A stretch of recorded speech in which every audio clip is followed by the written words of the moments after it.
Bonjour à toutes et à tous, donc aujourd'hui ici Vintage Red Panda, je vais encore vous parler du bleu rouge et l'objectif de cette vidéo c'est de positionner ce deck dans la méta.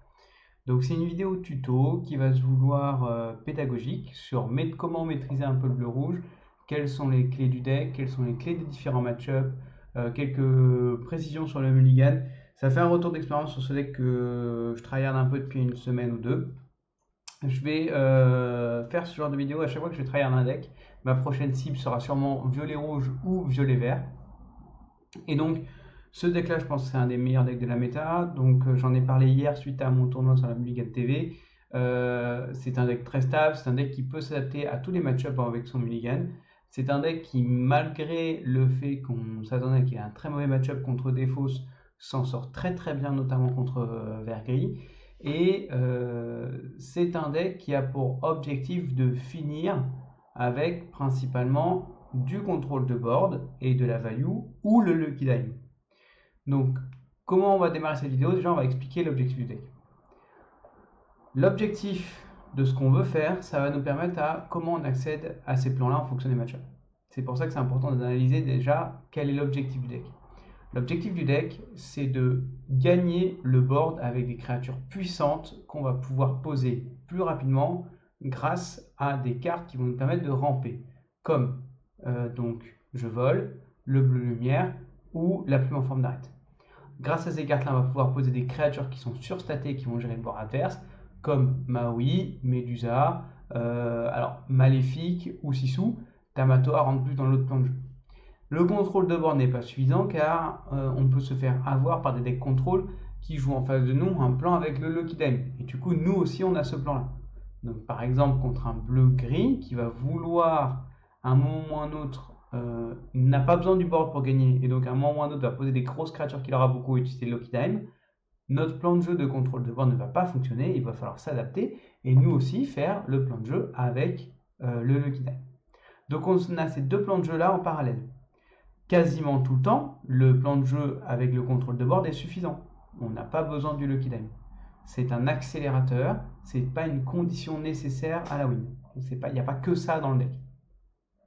Donc, avec cet objectif-là, on va essayer de gagner de la value, avoir toujours des cartes en main.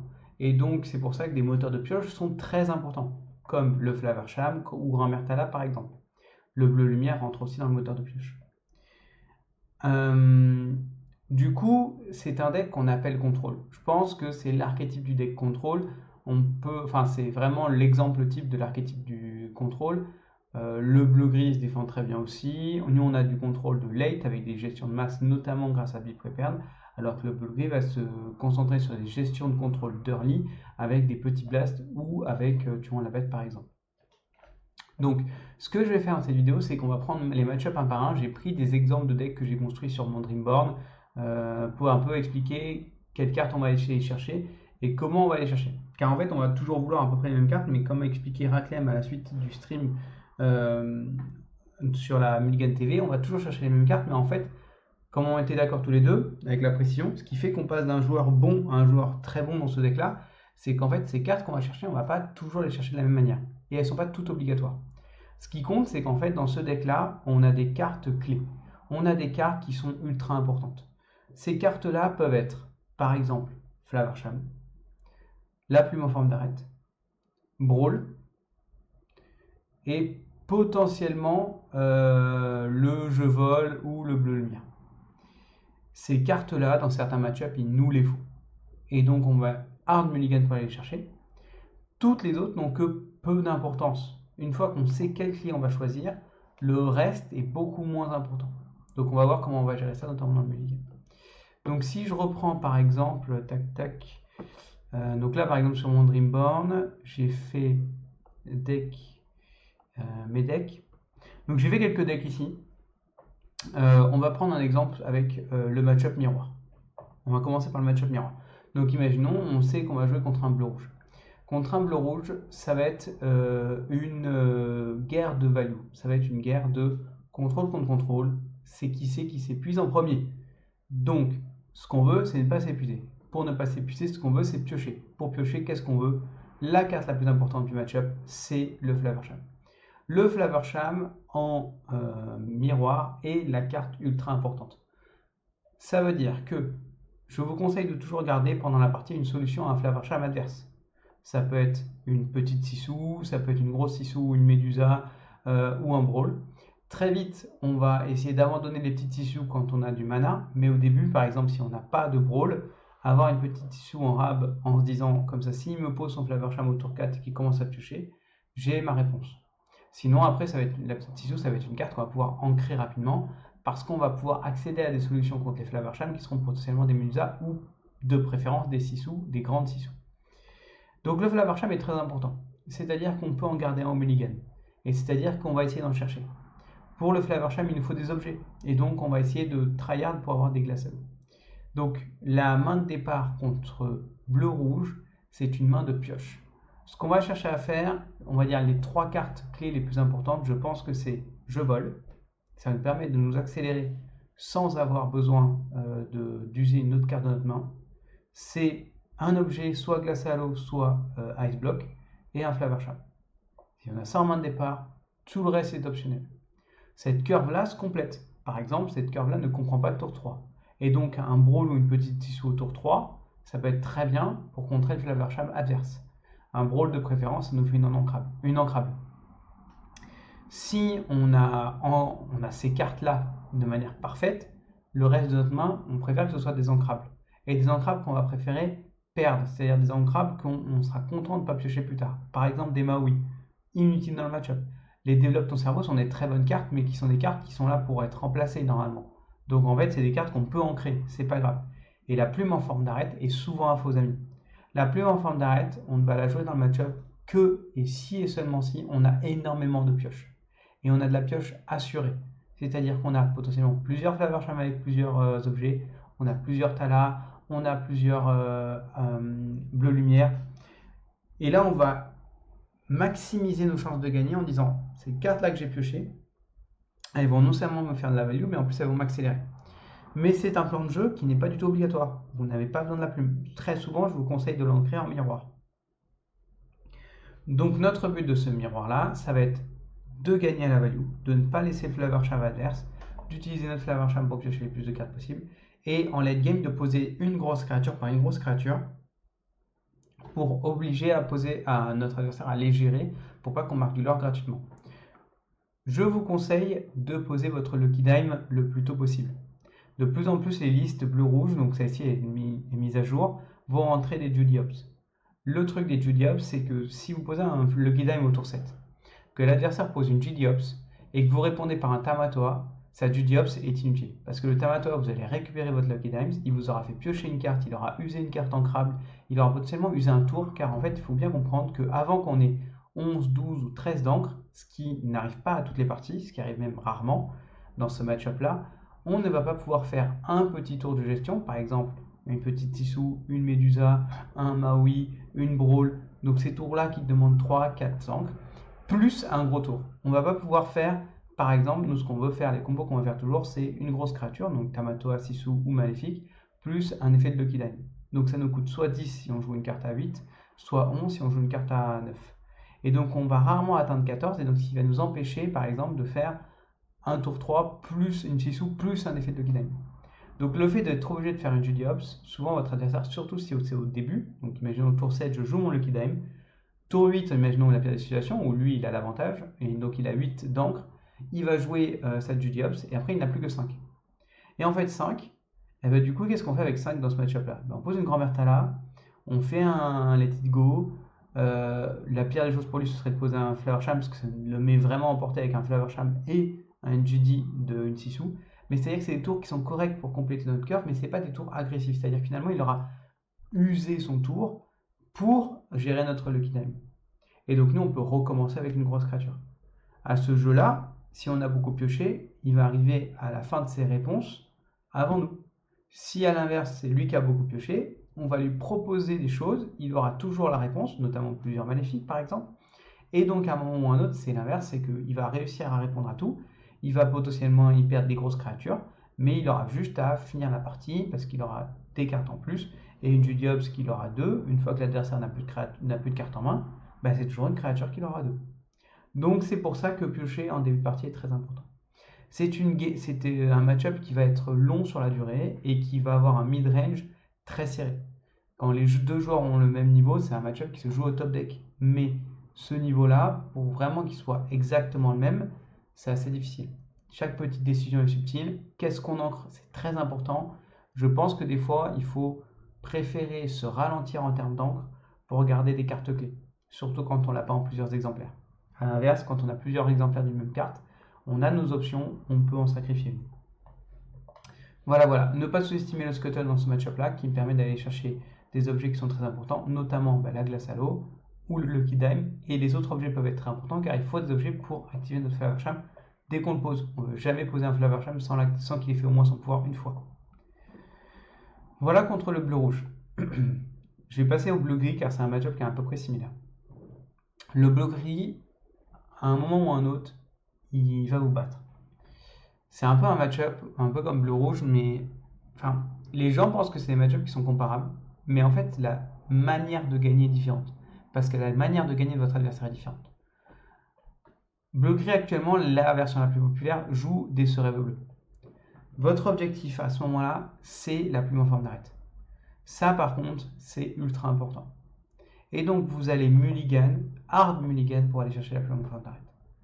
Vous pouvez garder potentiellement un jeu vol, par exemple, ou une glace à l'eau, mais je vous conseille vraiment d'aller chercher la plume en forme d'arête. C'est votre carte ultra importante.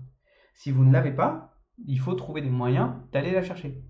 Et donc, si vous n'avez pas votre plume en forme d'arête, si je regarde ma decklist, qu'est-ce qui peut permettre d'aller la chercher? Un tour 1 développe ton cerveau, permet de creuser 2, et donc d'aller chercher une plume en forme d'arête. Un tour 2 Scuttle permet d'aller chercher une plume en forme d'arête. Donc ça, c'est des cartes clés, le développe ton cerveau et le Scuttle, qui vous permettent d'accéder à cette carte ultra importante qui est la plume en forme d'arête. Une fois que vous avez la plume en forme d'arête, je vous conseille franchement de partir sur un gameplay un peu similaire avec on valorise beaucoup le Flower Charm. Pourquoi? Parce que si votre adversaire au début ne va pas toujours faire un serève bleu, même de plus en plus ils ne vont pas le faire au début. Ils vont essayer d'attendre un moment opportun. Et donc il faut que vous puissiez avancer de votre côté sans avoir besoin du rêve bleu adverse. Donc l'objectif c'est de dire je joue ma plume pour essayer d'être compétitif en termes d'encre face à l'adversaire. Et donc pour le jour où il fait ce rêve bleu, ne pas me retrouver à la traîne. Et si il ne joue pas ce rêve bleu, de tenir avec des Flower Charm. Les cartes clés donc, du début de game, c'est ça. Les cartes clés de late game sont des cartes qui vont détruire les siennes. On pense très franchement à toutes nos cartes de late game, donc notamment Maléfique et Sissou. Sissou n'est pas très importante. Sissou va tuer seulement le Flower Charm et potentiellement le Cogwars s'il en joue, mais c'est pas tous les listes qui en jouent. Et souvent, c'est des cartes où c'est pas grave si elles restent. Par contre, on va vraiment chercher à jouer absolument un Tamatoa le plus vite possible, car lui n'a que très peu de cartes pour gérer Tamatoa. Donc, on peut très bien commencer avec un Lucky Time, c'est pas grave s'il nous le détruit, parce qu'il y a des chances qu'il joue la bête, et que dès qu'il va savoir ce qu'on joue, il va la garder. Mais parce qu'en fait, notre carte clé, c'est Tamatoa. Le Lucky Time est optionnel, on en a besoin parce que souvent on va prendre du retard sur notre début de game, on va prendre du retard par rapport à lui, il va aller plus vite que nous vers son plan de jeu de Lucky Time et quelque chose qui aura 5, soit Tamatoa, soit Ariel. Et donc, il va falloir nous du Lucky Time pour rattraper. Mais notre carte clé, c'est Tamatoa. Absolument, absolument, absolument. Et donc, très vite dans la partie, on va essayer de mettre Tamatoa. Un Lucky Time tour 7, il nous détruit, il perd son tour, et au tour 8, on joue un Tamatoa. C'est vraiment très réussi pour lui, parce qu'on récupère notre Lucky Time, il a un Tamatoa à gérer qui est redressé, et pour lui, c'est catastrophique un Tamatoa à gérer. Il est obligé de faire un libéré délivré potentiellement, ou un Consternation Sorrentos plus une autre carte, ce qui est obligé à perdre un tour, à perdre plusieurs cartes. Un libéré délivré, c'est pas si grave.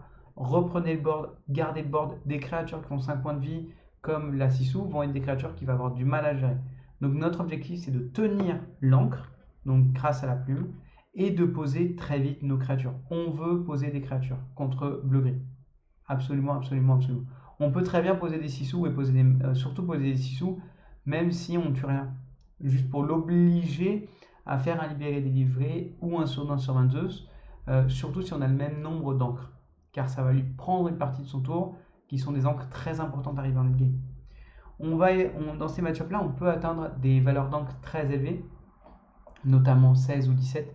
Il y a des valeurs clés. Donc la valeur clé, c'est 10 pour jouer un Tamatoa et un effet Dime, ou 11 pour jouer une Maléfique et un effet Dime. Les secondes valeurs clés vont être des valeurs qui vous permettent de faire deux cartes assez grosses. Donc par exemple, ça peut être un Soyez prête, puis je reprends le board avec une carte à 8. Donc ça peut être 15, ça peut être Soyez prête, puis Tamatoa. Ou 15 ou 16, c'est des bonnes valeurs de seuil parce qu'en fait, ça vous permet de faire Tamatoa, Soyez prête, ou une Sisu plus un Dime, et 17, ça vous permet de faire une créature à 8, Sisu ou Tamatoa, plus le Dime, plus Actuel Diam, c'est extraordinaire. Si vous savez que vous n'avez pas à réussir à atteindre ces 15, 16 ou 17 d'encre, vous pouvez vous arrêter à 12. C'est déjà une valeur, ou à 11, c'est des valeurs qui sont seuil.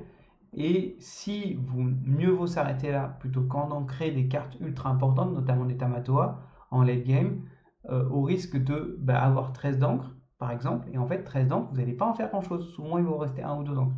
Et donc vous aurez ancré un Tamatoa ou une carte clé, par exemple, je sais pas moi, une grand-mère Tala, qui sont des cartes de pioche, etc., pour rien.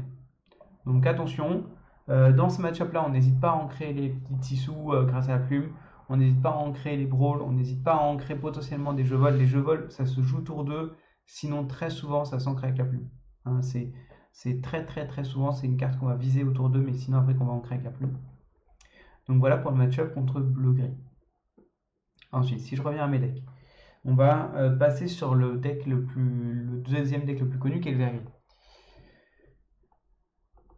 Alors si le site veut bien. Donc vert-gris, c'est un deck qui va chercher à vous faire défausser, c'est un deck aggro. C'est un deck le plus aggro actuellement. Un peu comme contre bleu-rouge, c'est un deck où votre objectif, ça va être de tenir à la value. Vous n'allez pas vouloir épuiser votre main, ou en tout cas votre rêve, c'est d'arriver à 8 ou 9 d'encre et au top deck, et que votre adversaire aussi. Je m'explique. Vert-gris, c'est un deck qui n'a pas beaucoup de pioches.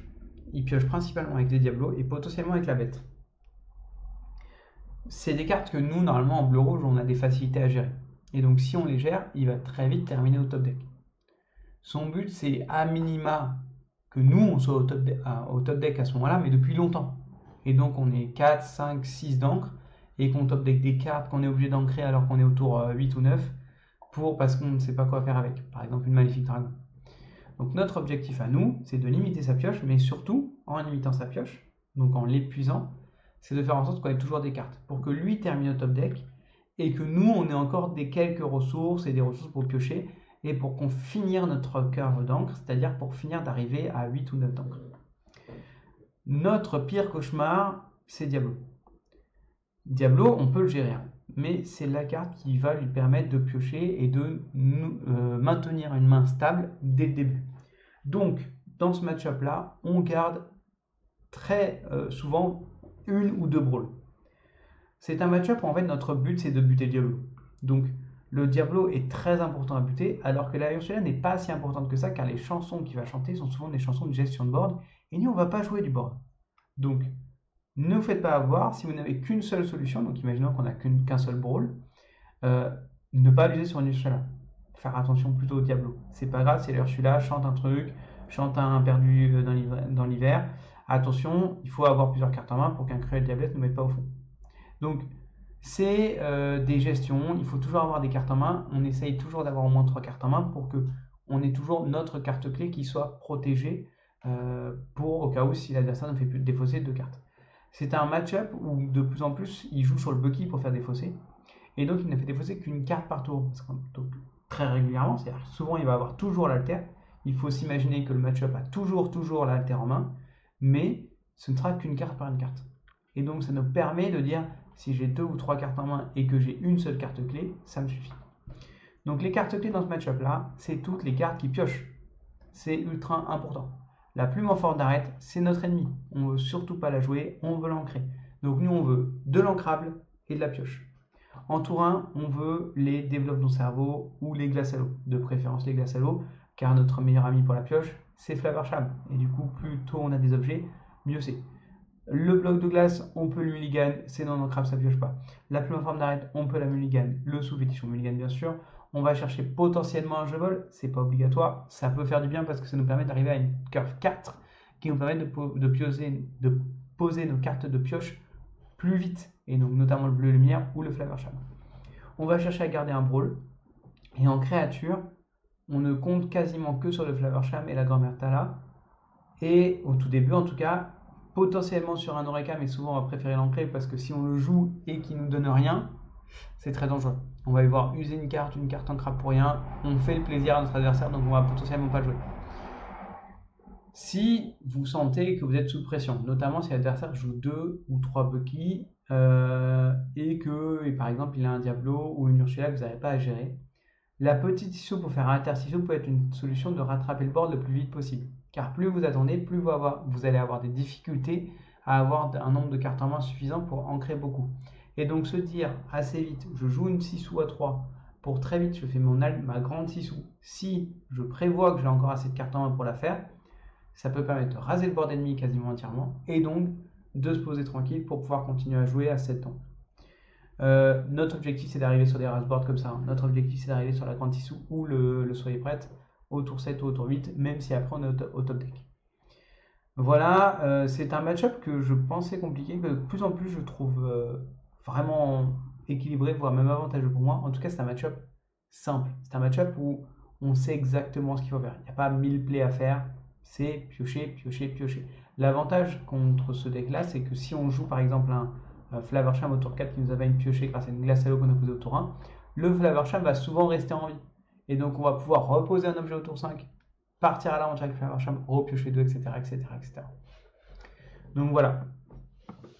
Le Tamatoa n'est pas très important dans ce match-up là, ça peut permettre au top deck, mais ou la Maléfique Dragon, n'hésitez pas à les ancrer au début. On veut de l'encre, on veut arriver à des raseboards. Un peu dans la même dynamique, on a le violet vert. Le violet vert qui est plus aggro et qui fait plus piocher et qui va plus vite que vous. Et donc là, c'est encore plus de la gestion. Là, on laisse tomber la pioche. Il ne fait pas tant que défausser que ça, parce qu'en fait, c'est seulement un défausser, c'est le Ondin et le Flynn. Mais nous, notre but, ça va être de ne pas les attaquer. Donc c'est un match-up où ça se joue sur la gestion de board et ça se joue sur la value, un peu comme un bleu gris, comme un bleu rouge. Mais c'est un match-up où notre objectif, ça va être de l'épuiser. Notre cible préférée, c'est les Diablos comme d'habitude, ou les Ursula cette fois, parce qu'il y a beaucoup de chansons. Et surtout, notre carte préférée, ça va être toutes les cartes de gestion de board, car nos cartes de gestion de board sont mathématiquement meilleures, puisqu'à la fin, elles vont gérer une carte ennemie, elles vont faire du carte avantage, puisqu'il va rester une créature. Donc, nos alliés, c'est potentiellement, cette issue est très importante. Oh là là, les Ondins ou les Flynn, elles s'en fait un goûter, c'est parfait. Les grands-mères Tala, c'est très bien aussi, ça fait du board, une stat 3-3 contre un violet gris, contre un violet vert, c'est très énervant, ça gère toutes ces créatures quasiment.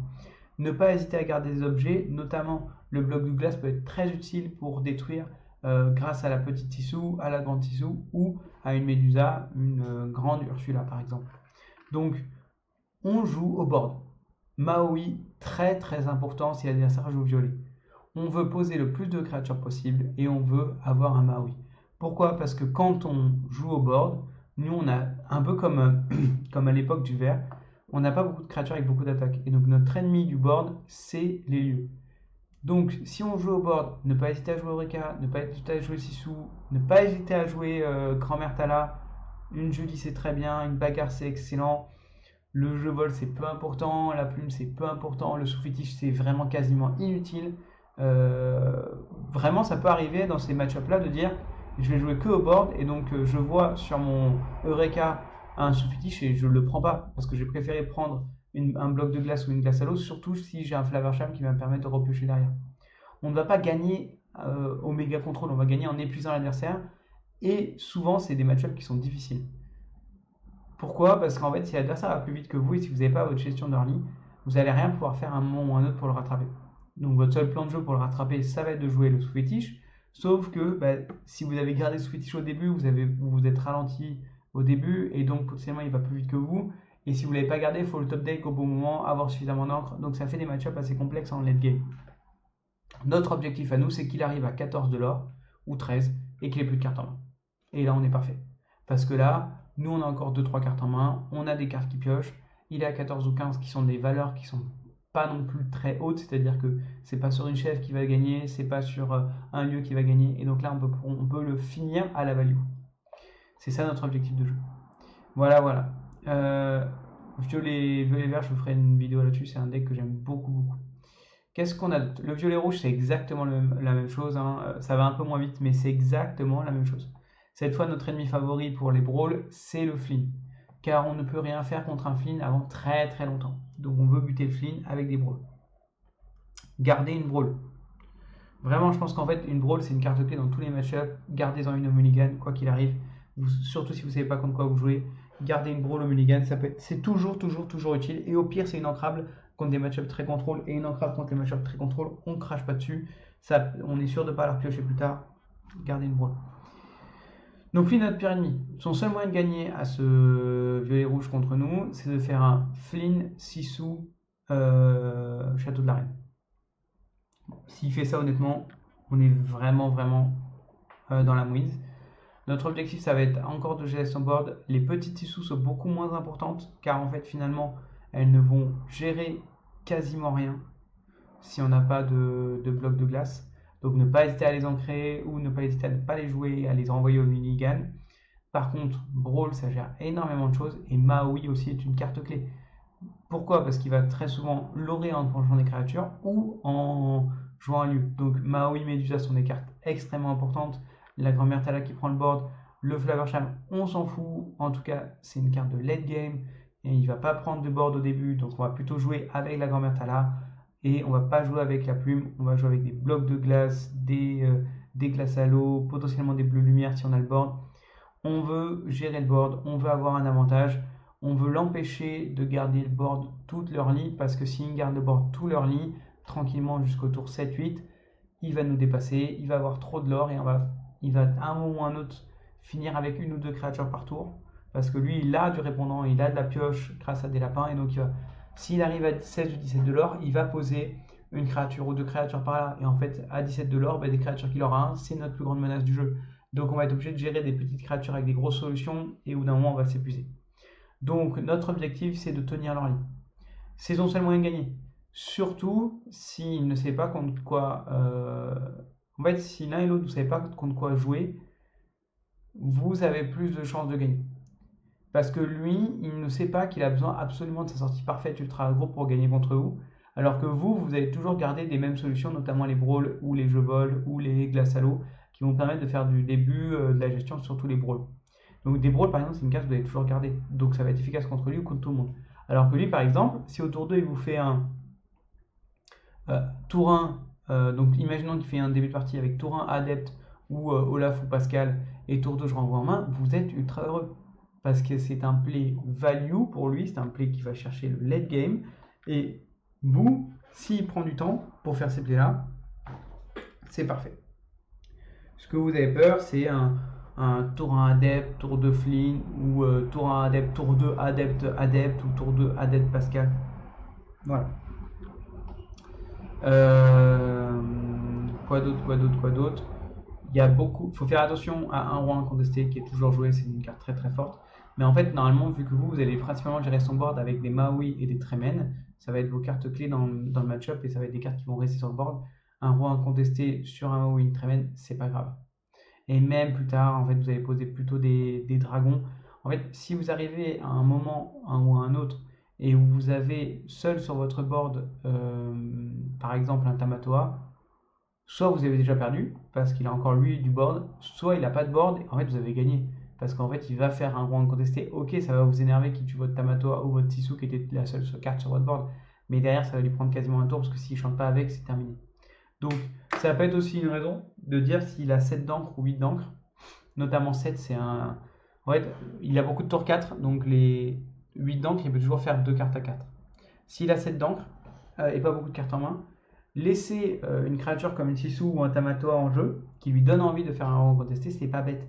Parce qu'en fait, s'il a beaucoup de cartes en main et qu'il veut faire un vrai tour, un tour avec 2 cartes à 4, il doit ancrer une carte, vous révéler une seconde carte, chanter sa chanson, enfin jouer sa chanson sans la chanter. Et donc en fait, souvent, il va ne jouer qu'une seule carte à 4 de son tour. C'est pas grave. Normalement, ça, vous êtes censé le gérer si vous avez 8 ou 9 d'encre. C'est des tours, on va dire, où il ne gagne pas assez de tempo pour vous rattraper. Voilà, voilà. Violet rouge aussi, je ferai une vidéo dessus. C'était mon deck favori et je pense que c'est un très bon deck. Enfin, j'ai croisé beaucoup de jaune rouge. Alors, j'ai fait une version, mais je ne connais rien du tout, hein. Euh, c'est un, je pense, c'est un des plus mauvais match-up. Notamment les versions qui jouent à la fois fine et à la fois porciné et à la fois lumière. C'est un match-up très très compliqué, surtout quand on ne sait pas contre qui on va jouer. Parce qu'au début, une brawl ne suffira pas. Votre seul moyen pour rattraper ce match-up là, c'est d'avoir toute votre gestion d'early. C'est-à-dire, il faut plusieurs brawls pour gérer les porcinés et les flins, principalement les flins d'abord, ensuite les porcinés. Il faut potentiellement avoir des blocs de glace car c'est ultra important pour après pouvoir valider sur des sissous, soit la petite, soit la grande, des créatures clés. C'est un match-up qui, je pense, ou si vous n'avez pas à un moment ou un autre une gestion de board comme une grande sissou qui fait beaucoup de value ou un soyez prêt qui fait vraiment un rasage de board, qui va être très très compliqué. Je pense que ce deck va être de plus en plus joué, en tout cas une de ses versions, plus ou moins quelques cartes vont potentiellement changer, mais ça va être très difficile. Les cartes clés restent encore les cartes de gestion, un peu comme violet rouge. Cette fois, la petite sissou peut être importante, notamment s'il joue des versions avec Pluto. Votre meilleur ami, c'est elle. Il a beaucoup de cartes qui sont sensibles à Sissou. Et votre deuxième meilleur ami, c'est le bloc de glace, car il a beaucoup de cartes à 3 d'attaque. Ou des cartes qui sont à 2 et qui va vouloir mettre avec une lumière. Et donc votre bloc de glace va rattraper largement sa lumière. Car en fait, souvent, même s'il y a plusieurs cartes qui sont non tuables sur une Sissou, il n'y en a qu'une ou deux que vous visez. Vous visez celle qui aura 2, le reste, c'est pas grave, on verra plus tard. Voilà, voilà. Je crois que j'ai à peu près fait les decks que j'ai croisés dans la méta. S'il y a d'autres decks, n'hésitez pas à poser des questions, si vous avez des questions sur le mulligan, etc. Globalement, je rappelle aussi une chose avec laquelle on a discuté avec Raclem et qu'on a présenté dans la fin du stream. Comme j'ai dit, c'est un deck qui fonctionne par carte clé. Donc, j'en ai présenté plusieurs, mais imaginons au début, j'ai des Tamatoa et j'ai des Maléfiques dans ma main. Maléfique n'est pas toujours une carte clé. Tamatoa est très souvent une carte clé contre les contrôles. Maléfique, très souvent, est nulle. Elle est utile que contre des contrôles et en plus dans certaines situations. Donc, c'est une carte qu'on peut ancrer sans difficulté, surtout qu'on est en x4. Donc, en discutant avec Raclem, on est tous les deux arrivés à la même conclusion, c'est que notre objectif, c'est de chercher ces cartes clés au mulligan. Potentiellement, si on ne les a pas, de garder des développe ton cerveau ou des Eureka si on veut chercher des objets pour nous permettre d'avoir ces cartes clés assurément, notamment un développe ton cerveau pour avoir un jeu vol, ça peut être très bien. Donc si on n'a pas jeu vol en main, on garde développe ton cerveau. Un Eureka pour chercher une plume, ça peut être très bien. Si on n'a pas la plume, on garde Eureka en main de départ. Parce qu'en fait, Eureka va aller voir dans 4 cartes, donc il y a de grandes chances qu'il donne la plume si on ne l'a pas eu en main de départ. Voilà, voilà. Et donc, du coup, c'est ça que je voulais dire. Si on a nos cartes clés, si on a notre bon mulligan avec 2-3 cartes qui sont les cartes qu'on connaît, qui sont les cartes clés, on vise du coup le reste de notre main des cartes ancrables. Pourquoi? Parce qu'on veut avoir le choix de nos cartes ancrables. Parce qu'une fois qu'on aura vu notre main avec certaines cartes clés, on veut pouvoir choisir celle qu'on va ancrer. Est-ce qu'on a Flavorsham avec un objet? Si oui, on peut ancrer des Grand Mertala parce qu'on va préférer jouer Flavorsham. Est-ce qu'on a de quoi gérer l'early avec des brawls? Ou est-ce qu'on a de quoi, par exemple, ça s'appelle, est-ce que j'ai de quoi vite accélérer et une Médusa? Et du coup, la brawl, c'est pas grave si je l'ancre. Parce qu'en fait, je vais très vite arriver sur Médusa. Qui va faire exactement, en général, qui va prendre les mêmes cibles que brawl, même si elle a plus de gamme de possibilités, puisqu'elle va jusqu'à 3 d'attaque. Mais en général, elle va très souvent taper un truc à 2 qui sont très énervants en vert, par exemple le Diablo. Donc c'est des cartes qui, une fois qu'on a nos solutions, c'est-à-dire qu'une fois qu'on connaît notre main, ces cartes ancrables comme Brawl, comme Grand-Mère Tala, comme Eureka, comme Judy, comme Maui, qui sont des cartes qu'on ne va pas regretter d'ancrer parce qu'on aura déjà les solutions parallèles qui sont un peu meilleures. Et du coup, on peut très bien se dire, je garde mes cartes clés, donc ça, souvent ça va être 3 cartes, et parmi, si je les ai déjà dans mon mulligan, je vais juste potentiellement garder des ancrables que je sais que je ne vais pas vouloir retrouver. C'est un des seuls decks où je vous dis ça. Sinon, globalement, si vous gardez une carte ancrable dans votre main juste en vous disant au pire c'est de l'encre, bah non, c'est pas une bonne idée. Vous allez toujours, si dans votre tête une carte c'est une encre, bah c'est que c'est nul. C'est que vous avez meilleur dans votre deck. Parce que sinon, vous ne mettez pas dans votre deck des cartes qui sont juste une encre tout le temps. Donc, souvent, on va essayer chercher des très bonnes sorties. Et donc, même si on a déjà une sortie correcte, un 7 sur 10, on va essayer d'atteindre un 9 sur 10. Ce cas-là, ce deck-là, une fois qu'on a nos cartes clés, on est déjà à 8 ou 9 sur 10. Et ce qui peut nous freiner une fois qu'on a nos cartes clés, c'est le fait de devoir les ancrer. Et donc, notre seul moyen de perdre notre main à 8 ou 9 sur 10, de perdre la partie une fois qu'on a notre main à 8 ou 9 sur 10, c'est de ne pas avoir l'encre suffisante pour activer cette main parfaite, on va dire, et donc ne pas hésiter à garder des cartes ancrables qui ne vous seront pas utiles dans le match-up. Voilà, j'espère que ça vous a plu, j'espère que j'ai été assez clair, que le son était correct. N'hésitez pas à me suivre, donc Vintage Red Panda, donc sur YouTube, sur Insta. Il y a mon dreamboard.inc qui est possible aussi. Voilà, et si vous avez des questions en commentaire ou à la limite si vous avez mon contact Discord, n'hésitez pas. Allez, ciao!